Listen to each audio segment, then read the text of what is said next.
کہ وہ بھی اپنے الیکشن مینیفیسٹوز میں جو ابھی ان کا موقف شاید تبدیل ہو رہا ہے تو وہ اپنے مینیفیسٹوز کو بھی اپڈیٹ کر لیں. آپ اپنے مینیفیسٹوز پہ لڑیں, صاف و شفاف الیکشنز کروائیں. جو بھی گلگت بلتستان کے منتخب اسمبلی فیصلہ کریں گے ہمارے سر آنکھوں پہ. یہ جمہوری طریقہ ہوتا ہے اور ایسا ہی گلگت بلتستان کے عوام کے فیصلے کیے جائیں گے. میں سمجھتا ہوں کہ اس میٹنگ کا جو خوشائند بات ہے, جو ایک ویلکم بات ہے, کہ چیف آف آرمی سٹاف بھی ایگری کرتا ہے کہ گلگت بلتستان کے الیکشنز کو فری اینڈ فیئر ہونا چاہیے. اگر ماضی کے الیکشنز پہ ہمارا اختلافات رہے ہیں, مجھے ایک امپریشن ملا اس میٹنگ میں کہ آگے جا کے ہمارے جو چیف آف آرمی سٹاف ہے اس کا بھی یہ خواہش ہے کہ جو ہمیشہ الیکشنز ہمارے متنازع رہتے ہیں وہ نہ ہو, اور ہم اس قسم کا الیکشن ریفارمز کریں جس کے نتیجے میں ہم سب کہہ سکیں گے کہ فری اینڈ فیئر الیکشنز کیے جاتے ہیں اس ملک میں. اس کے لیے سب سے بڑا ٹیسٹ کیس آنے والے گلگت بلتستان کے الیکشنز ہوں گے. انشاءاللہ تعالی میں وہاں خود جا کے پاکستان پیپلز پارٹی کا کیمپین لیڈ کروں گا. اور انشاءاللہ تعالی گلگت بلتستان کے الیکشنز وہ شروعات ہوں گے, وہ شروعات ہوگا جہاں سے ہم صاف اور شفاف غیر متنازع الیکشنز کی طرف بڑھ سکیں گے. اور جو آج نہیں تو کل جنرل الیکشنز ہونے ہیں وہ بھی انشاءاللہ تعالی اگر ساری سیاسی جماعتوں الیکشن ریفارمز پہ کام کرتے ہیں تو ہم ان کو بھی گارنٹی کر سکتے ہیں کہ وہ بھی صاف و شفاف ہو. Before I take your questions, مجھے یہ موقع دے کہ میں اپنے جو گلگت بلتستان کے کینڈیڈیٹس ہیں, ہم نے کچھ پینڈنگ رکھے ہیں لیکن جن کے ہم نے فیصلے کیے ہیں, میں آپ کے تھرو ان کا کینڈیڈیسی کا اعلانات کرنا چاہوں گا. گلگت بلتستان LA1 گلگت 1 سے ہمارا کینڈیڈیٹ میرا پارٹی پریزیڈنٹ امجد حسین ایڈوکیٹ ہوگا.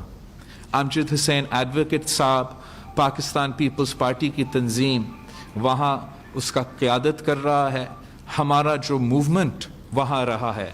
گلگت بلتستان کے عوام کا حقوق کے لیے, پاکستان پیپلز پارٹی کی تنظیم اس پہ مسلسل کام کر رہے ہیں. وہاں جو ان کے سیاسی مطالبات ہے, آئینی مطالبات ہے, اور انشاءاللہ تعالی وہ گلگت 1 سے ہمارا کینڈیڈیٹ بنے گا. GBLA 2 سے گلگت 2 سے میرا تنظیم کا سینئر وائس پریزیڈنٹ جمیل احمد صاحب گلگت 2 سے انشاءاللہ تعالی میرا پارٹی کا کینڈیڈیٹ ہوگا. اس وقت کراچی میں پیپلز پارٹی کے chairman Bilawal Bhutto Zardari press conference کر رہے ہیں جو اپنے لائیو ملاحظہ کیے.